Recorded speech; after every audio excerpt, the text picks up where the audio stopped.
Hi மக்களே, எல்லோரும் எப்படி இருக்கீங்க? நான் நல்லா இருக்கேன். இப்போ தான் மக்களே டயாலிசிஸ் முடிச்சுட்டு வந்தேன். இன்றைக்கி ரொம்ப டயர்டாகிட்டு என்னால் காது ரெண்டுமே நல்லாவே அடைச்சிக்கிட்டு, அப்புறம் உட்காரவும் முடியல, படுக்கவும் முடியல, அங்கங்கே பிடிச்சி இழுக்குது. எல்லோரும் வெயிட் அதிகமாக எடுத்துருப்பீங்க. வெயிட்டெல்லாம் அதிகமாக எடுக்கலை. இப்போது முன்னாடி 41 இருக்கும்போது அப்படி இருந்துச்சு. இப்போ 42க்கு வந்தாலே உடம்பெல்லாம் பிடிச்சி இழுக்க ஆரம்பிச்சிட்டு மக்களே. அப்புறம் ஒரு சிஸ்டர் கமெண்ட் பண்ணியிருந்தாங்க. அவங்க மந்த்லி 3 டைம் டயாலிஸுங்கிற பாருங்க, இயர்லி ஒரு வருஷத்துக்கு 3 டைம் செக்கப் போகணுமா. அவங்க போகலை, எனக்கு ரொம்ப ஸ்ட்ரெஸ்ஸாக இருக்குது, என் ஹஸ்பண்டுக்கு செகண்ட் மேரேஜ் கூட பண்ணி வச்சிடலான்னு தோணுது அப்படிலாம் சொல்லியிருந்தாங்க. அப்புறம் வாழவே பிடிக்கல அப்படி இப்படின்னு. எனக்குமே அவங்களுக்கே அந்தளவு ஸ்ட்ரெஸ் இருக்குன்னா எனக்கெல்லாம் எந்தளவு ஸ்ட்ரெஸ் இருக்குன்னு பாருங்கள். நான் மோஸ்ட்லி எல்லா நைட்டுமே அழாத நாள் இல்லை மக்களே. ஏன்னா என்னால் முடிய மாட்டேங்குது டயாலிசிஸ் பண்ணிவிட்டு. இன்றைக்கி சாயங்காலம்லாம் வந்துட்டு என் ஹஸ்பண்டு செல்லை பார்த்துட்டு படுத்துட்டாங்க. என் பையன் அதே ஸ்கூல் யூனிஃபார்மில் இருக்கான். அவனுக்கு யூனிஃபார்ம் மாற்றி, கை கால் மூஞ்சி கழுவி, ட்ரெஸ்ஸு மாற்றி, சாப்பாடு எங்கள் வீட்டில் சாப்பிட்ருப்பான்னு நினைக்கிறேன். மாற்றலைன்னு எனக்கு எங்கே இருந்து தான் அழுக வருதோ தெரியல, அவ்வளோ அழுதுருக்கு. ஐயோ, பிள்ளைகளை நம்மளால் கவனிக்க முடியலையே. ஏன்னா சாயங்காலம் நாங்கள்லாம் சின்ன வயசாக இருக்கும்போது ஸ்கூல் விட்டு வந்தோடனே கை கால் மூஞ்சி கழுவிட்டு சாப்பிடுவோம். இப்போ என் பிள்ளையெல்லாம் என்றைக்கு நான் உடம்பு சரியில்லாமல் போடேன்னா அன்னையிலேருந்து அதுக்கு கை கால் மூஞ்சி கழுவுறதையும் என்னால் முடியலை பார்த்துக்கோங்க. வந்தோடனே எனக்கு காது கையை அடைச்சிட்டு இங்கே எலும்பெல்லாம் அப்படியே தென்ன ஆரம்பிச்சிடும். அப்போ நம்ம ஹஸ்பண்ட் என்ன பண்ணணும், பிள்ளைகளை அட்லீஸ்ட் ட்ரெஸ் எல்லாம் மாற்றி விட்டுட்டு இது பண்ணணும். அவையெல்லாம் படுத்துட்டாவளா, கோபம் வருது. ஆனால் என்னால் கோபத்தை வெளியே காட்ட முடியல, அது அழுகையாக வருது. அப்புறம் இவ்வளோ நேரம் உட்காந்து அழுதுட்டு, ஐயோ நம்ம பிள்ளைகள் இது இப்படி இருக்குதே, நம்மளால் ஒன்றுமே பண்ண முடியல. இப்போ என்னால் உட்கார கூட முடியல, காலை இப்படி தூக்கி போட்டால் இங்கே பிடிக்குது. அதனால் எனக்குமே அப்படி தோணும். ஆனால் நம்ம ஆசையாக பிள்ளைகளை பெற்று வச்சுருப்போம். எனக்கெல்லாம் என் பிள்ளைகளை யாராவது ஏதாவது ஒன்று சொன்னாலுமே மனசும் கேட்காது, ரொம்ப கோபம்தான் வரும். யாராவது ஏதாவது சொல்லிட்டாங்கன்னா அவங்க வீட்டுக்கு முதல்ல அனுப்ப மாட்டேன். முக்கால்வாசி எங்கள் அம்மா ஏதாவது என் பிள்ளையை பற்றி சொன்னாலே என்னால் தாங்க முடியாது, நான் அனுப்ப மாட்டேன். அப்புறம் எங்கள் அம்மாவே மனசு கேட்காம கூப்பிட்டு போவாங்க. ஏன்னா நான் எல்லாருமே பிள்ளைகள் மேலே அவ்வளோ பாசம் இருக்கும். எனக்கு யார் குறை சொன்னாலும் பிடிக்கவே பிடிக்காது. பிள்ளைகளை மோஸ்ட்லி என்ன குறை சொல்லுவாங்கன்னா, அவங்க அப்பா எங்கே போனாலுமே இதுகெல்லாம் நானும் வரேன்னு சொல்லிட்டு பேரம் பார்த்துக்காங்க, அது கெட்ட பழக்கம்னு சொல்லுவாங்க. ஆனால் நான் அதில் பார்க்குறது அவங்க அப்பாவுக்கும் அந்த பிள்ளைங்களுக்கும் உள்ள பாண்டிங்கை தான் பார்ப்பேன். நல்லா ஃப்ரெண்ட்லியாக போவாங்க. அவங்க அப்பாவும் ஒரு நாளும் இதாக நினச்சது கிடையாது, எங்கே போனாலும் கூட்டிகிட்டு போவாங்க. ஆனால் ஒரு நாள் ஏக்கமாக ஆகும். ஆனால் சரி இருக்கிற வரை அது என்ஜாய் பண்ணிட்டுன்னு நான் நினைப்பேன். ஆனால் எங்கள் அப்பாவும் சரி எங்கள் அம்மாவும் சரி எல்லாருமே திட்டுவாங்க, பிள்ளையை வளர்க்குறது சரியில்லை, போகிற இடத்துக்குலாம் அனுப்பி விட்றா அப்படின்ட்டு. நான் அதில் பார்க்குறது அவங்க பசங்களுக்கும் அவங்க அப்பாவுக்கும் உள்ள பாண்டிங் தான். ஏன்னா நிறைய பசங்க இப்போல்லாம் அப்பாவை ஒரு எதிரியாக தான் பார்த்துட்டு இருக்காங்க. நான் அப்படி வளர்க்கணுன்னு விரும்பலை. ஃப்ரெண்ட்லியாக இருக்கணும் 2 பேருமே, அப்படி தான். அதனால் ஒரு நேரம் தாட்டு வரும், நம்ம பேசாமல் போயிடலாம் அப்படின்னுட்டு. ஒரு நேரம் ஆஹா, நம்மளை தவிர வேறு அந்த பிள்ளைங்க யார்கிட்டையாவது பேச்சு வாங்கும், அதெல்லாம் என் மனசு தாங்கவே தாங்காது. அதனால் எப்படியாவது அதுக்கு வளர்கிற வரையாச்சும் இருந்துடணும் அப்படின்ட்டு தான் நான் எப்போதுமே நினைப்பேன். என்றைக்கு எனக்கு உடம்பு சரியில்லாமல் போச்சு அப்போவே என் பிள்ளைங்க படிப்பும் ரொம்பவே இதாகிருச்சு. டியூஷன் அனுப்பலான்னா அந்தளவுக்கு நம்மளுக்கு இதுவும் இல்லை. ஏன்னா எனக்கே அலைஞ்சிட்டு வருவோமா, அதுக்கப்புறம் அதுகளை போயிட்டு டியூஷன் அனுப்பிட்டு இது பண்ணிட்டு வர்றதுக்குலாம் இதை ரொம்ப கஷ்டமாக இருக்குது. அதனால் நான் என்ன சொல்கிறேன்னா, அந்த அக்கா சொல்லும்போது எனக்கு அப்படியே இதாச்சு. எல்லோரும் மைண்ட் செட்டும் அப்படி தான் இருக்குது.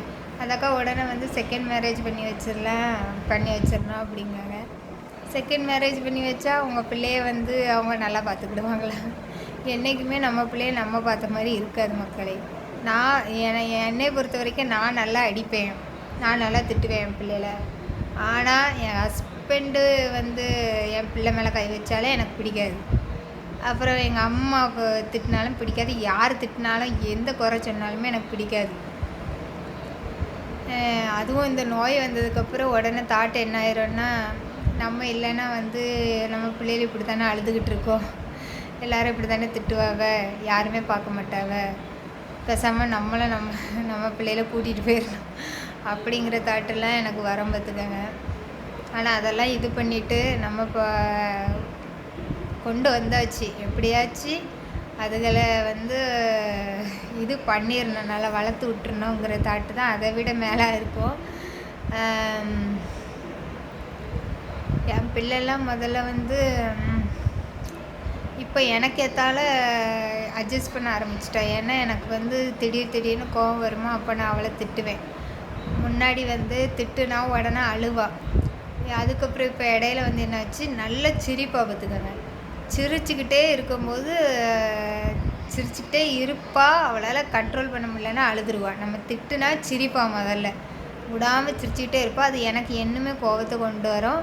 அதுக்கப்புறம் நான் திட்டுவேன்னா அப்படியே அழுதுருவா. அப்படியே எனக்கு மனசு நொறுங்கி போயிடும் பார்த்துக்கோங்க. அவள் அழுகிறத பார்த்தா என்னால் தாங்கவே முடியாது.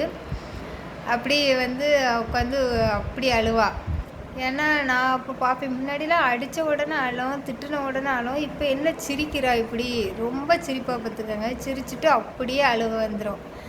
அதே மாதிரி வந்து இப்போ எப்படி ஆயிட்டான்னா, அம்மா கோவப்படாதீங்கம்மா, போய் படுங்கம்மா, கொஞ்ச நேரம் கழிச்சு வாங்க, எதனால சொல்கிறதுக்குன்ட்டு அழக்கூட மாட்டேங்க மக்களே. அந்த மாதிரி மாறிட்டா. அதே மாதிரி தான் என் பையனும். நான் எவ்வளோ திட்டுனாலும் எவ்வளோ அடித்தாலும் என்னை மாதிரி பல்ல கட்டிக்கிட்டே தான் போவானே தவிர அழவே மாட்டான். எப்பயாச்சும் அவன் முடியாமல் அழுதான்னா அவனை ரொம்ப கஷ்டப்படுத்திட்டேன்னு அர்த்தம். அதனால் நானே உடனே சகோதராகி இது பண்ண ஆரம்பிச்சிருவேன். அதே மாதிரி என் பையன் வந்து எப்போதுமே என்னை வந்து காலையில் நான் 6 மணிக்கு எழுந்திரிச்சேன்னா அவனே என் கூட 6 மணிக்கு எழுந்திரிச்சு வந்து எல்லா வேலையும் நான் செய்கிறேன், வெங்காயம் உரிக்கேன், பூண்டு உரிக்கேன்ட்டு உட்காந்துருவான். அவன் வந்து அவங்க அப்பா மாதிரி கேரக்டரு. எல்லா வேலையுமே இது பசங்க செய்யணும், இது பொண்ணுங்க செய்யணும்லாம் அப்படிலாம் கிடையாது. எல்லாமே வேலையை செய்வான். எனக்கு அந்த கேரக்டர் ரொம்ப பிடிக்கும். ஏன்னா எங்கள் வீட்டில் வந்து பாய்ஸ்லாம் வேலையே செய்யக்கூடாது, கேர்ள்ஸ் மட்டும் தான் வேலை செய்யணும், அப்படி ஒரு தாட்டு. ஆனால் அப்படி வளர்க்கணுன்னு நான் ஆசைப்படலை. எனக்கு என் ஹஸ்பண்டை மாதிரி வந்தாலே போதும், அந்த மாதிரி தான் இருக்குது. அதனால் அவன் எல்லா வேலையும் செய்வான், எதுனாலும் செய்வான். இதை செய்ய மாட்டேன், அதை செய்வான். இப்போவே எல்லாமே சமையல் செய்கிறோமா அப்படி இப்படின்னு வந்து நிற்பான். எல்லா துணி துவைக்க சொன்னாலும் துவைப்பான், எல்லாமே செய்வான். ஆனால் என் பொண்ணு என்னைய மாதிரி ஒரு வேலைக்கிள்ளி, அவள் வந்து வேலையே செய்ய மாட்டான் மக்களே. ஆனால் நம்ம வந்து இதுலேருந்து இந்த பொருளை எடுத்துகிட்டு வான்னு சொன்னாலே 10 நேரம் கூப்பிட்டா மட்டும்தான் ஒரு நேரம் கேட்டு வந்து எடுத்துகிட்டு வருவாள். ஆனால் என் பையனை எங்கிட்ட இருந்து கூப்பிட்டாலும் ஒன்று என்னம்மா அப்படின்னு சொல்லிட்டு வந்து எதுனாலும் செஞ்சு கொடுப்பான். அப்படி வந்து நம்ம ஆசையாக பெற்று போட்டு 1000 கனவோடு இருப்போம். நம்ம இப்படி படிக்க வைக்கணும், அப்படி படிக்க வைக்கணும். நான்லாம் வந்து முதல்ல எனக்கெல்லாம் நோய் வர்றதுக்கு முன்னாடி காலேஜ் படித்து மேரேஜ் லைஃப் என்ட்ரி ஆகும்போது நம்ம பிள்ளைகளெல்லாம் சிபிஎஸ்சியில் படிக்க வைக்கணும்னு ஒரு ஆசை இருந்துச்சு. அதுக்கப்புறம் அது முடியலை. சரி அட்லீஸ்ட் மெட்ரிகுலேஷன்லையாவது போடுவோன்னு. இப்போ அதுவும் நம்மளால் முடியலை. அப்படி ஒவ்வொரு ஆசை. அதேமாதிரி என் பையெல்லாம் பிறக்கும்போது ரொம்ப ஆசையாக, அதில் வேறு நான் கடவுள்கிட்ட கும்பிடுவேன், என்னைய மாதிரி பிள்ளைகள் பிறக்கவே கூடாது. ஏன்னா நான் சின்ன வயசில் அவளை கேலி கிண்டல்களை அனுபவிச்சிருக்கேன். முக்கியமாக என்னை மாதிரி பல்லு இருக்கவே கூடாது, கடவுளே என் ஹஸ்பண்டை மாதிரி கொடுங்கன்ட்டு தான் நான் இது பண்ணுவேன். அதே மாதிரி 2 பிள்ளைகளுமே வந்து டிஃப்ரெண்ட்டாக தான் இருக்கும். ஆனால் என் பையனுக்கு என்னைய மாதிரி சிரிப்பு ஊனெல்லாம் வந்திருக்குன்னு சொல்லுவாங்க. அதே மாதிரி தான் என் பையனை வந்து ரொம்ப இதாக பெற்று எடுத்தாச்சு. ஆனால் இருந்தாலும் என்னால் வந்து எல்லாருமே குழந்த பிறந்தவொன்னே அந்த பையனுக்கு ஒரு கொடி கொலுசு இப்படிலாம் போடுவாங்க. ஆனால் நான் இருந்த கஷ்டத்தில் என் பையனுக்கு இது நாள் வரை இன்னும் ஒரு கொடியை கூட வாங்க முடியல.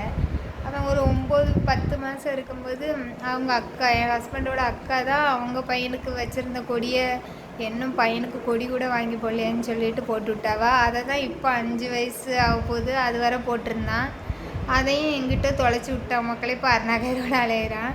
ஆனால் எங்கள் இதில் வந்து பிறந்த ஒரு மாதத்துலலாம் கொடி கொலுசு எல்லாம் போடுவாங்க. என் பையன் சின்ன வயசுலேருந்தே கொலுசு போட்டது கிடையாது. அவன் எல்லாத்தையும் பார்த்துட்டு வந்து இப்போ ரீசெண்டாக செயின்னு கேட்க ஆரம்பித்தான். செயின் வேணாம்மா, எல்லாருமே செயின் போடுறாவ, எனக்கு மட்டும் செயின் இல்லைன்ட்டு.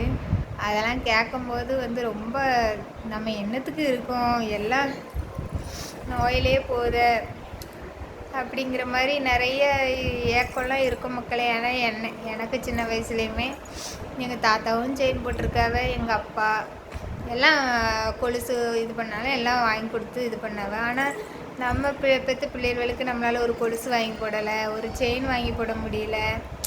அப்படிலாம் இருக்கும்போது ரொம்ப ஆதங்கமாக இருக்குது. என்ன பண்ணுறது, எப்படியாச்சும் ஒரு ஏஜ் வர கொண்டு வந்துடணும். இப்போல்லாம் எனக்கு இன்றைக்கெல்லாம் ரொம்ப டயர்டாயிட்டு. அந்த கமெண்ட்டே படித்த உடனே வந்து எதுக்கு 2வது கல்யாணம் அப்படி ஹஸ்பண்டுக்கு பண்ணி வைக்கணும்னு சொல்கிறாவ அப்படின்ட்டு.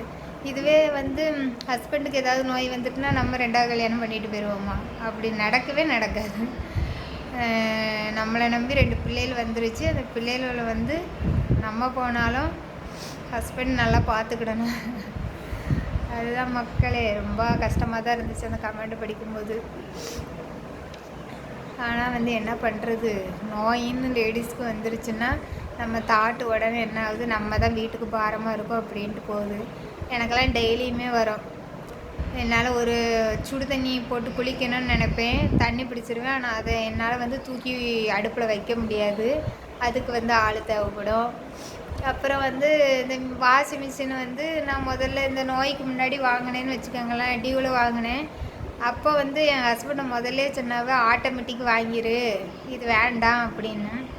நான் தான் வந்து ஆட்டோமேட்டிக்லாம் வாங்கினா அது ஒரு சோம்பேறி ஆயிரும், நம்ம துவைச்சி அலசிக்கலான்ட்டு வாங்கினேன்.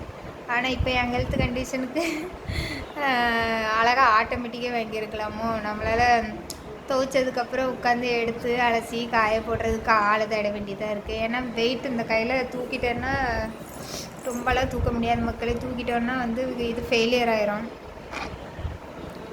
இந்த பிஸ்டூலா போட்டிருக்கிறது வெயிட்டு தூக்கினாலும் ஃபெயிலியர் ஆகும், பிபி லோ ஆனாலும் ஃபெயிலியர் ஆகும்.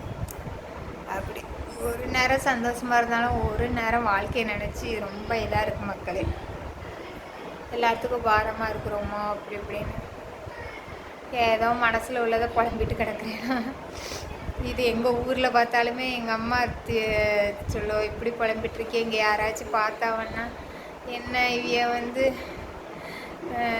பிள்ளை இப்படி புலம்பிட்டுருக்கு அப்படி இப்படின்னு கேட்பாவோ வாங்குவாங்கன்னு சொல்லுவாங்க. ஆனால் என்ன பண்ணுறது, நம்மளுக்குன்னு பேசுகிறதுக்கும் ஆள் இல்லை, யாருமே பேச மாட்டேங்கிறாங்க. இப்போ யூடியூப் மூலமாக நிறைய சிஸ்டர்லாம் பேசுவாங்க. ஆனால் சொந்தம்னு சொன்னால் எங்கள் அம்மா இது பண்ணுவாங்க. என் தங்கச்சிலாம் இப்போ டெய்லி வீடியோ பார்க்குறதுனால ஒரு ஃபோன் கால் கிடையவே கிடையாது. அதனால் இப்படி தனிமரமாக ஆயாச்சு மக்களே. சரி மக்களே, ரொம்ப டயர்டாக இருக்குது. ஏதாவது சாப்பிட்டுட்டு, காது நல்லாவே அடைச்சிக்கிச்சு, ஏதாவது சாப்பிட்டுட்டு மாத்திரையை போட்டு படுக்க வேண்டியதான். ஆனால் மனசு ரொம்ப கவலையாக இருக்குது, பசங்களை பார்க்க முடியல ஒழுங்கா. ஏன்னா எனக்கு நோய் வராமல் இருக்கும்போதே வந்து ஒழுங்காக சொன்ன பேச்சு கேட்கலன்னா அவ்வளோ கோவம் வரும். இப்போ ரொம்ப கோவம் வருது மக்களே. ஒரு இதை அதுக்கப்புறம் அதுகளை அடிச்சுட்டு மறுபடியும் உட்காந்து நான் உட்கார வச்சிட்ருக்கேன். அதனால் வந்து என் பசங்களை யார் திட்டினாலும் பிடிக்க மாட்டேங்க. அவங்க நல்லதே சொன்னாலுமே வந்து ஒன்றை தாட்டு இப்படி தான் போகுது. ஐயோ, நம்மளுக்கு அப்புறம் எல்லாருமே இப்படி தான் திட்டுவாங்களோ நம்ம பசங்களை அப்படின்ட்டு இப்படியே நினச்சி நான் பைத்தியமாயிருவேன் போல். இருந்தாலும் போல்டாக இருக்கணும். இப்படி நான் லோவாகிட்டேன்னு வச்சுக்கோங்களேன், என் உடம்பு ரொம்ப பாதிச்சிடும். நைட்டு நல்லா சாப்பிட்டுட்டு, அவங்க சொல்லுவாங்க 2 தோசை தான் சாப்பிடணும்னு. இப்போ இருக்கிற உடம்ப பார்த்தீங்கன்னா காதை அடைச்சிக்கிட்டு அப்படி இப்படி இருக்குது. ஒரு 3 தோசை சாப்பிட்டுட்டு நல்லா படுத்து ரெஸ்ட் எடுக்கணும் மக்களே. ஓகே மக்களே, பாய். கண்டிப்பாக சப்ஸ்கிரைப் பண்ணுங்கள் மக்களே.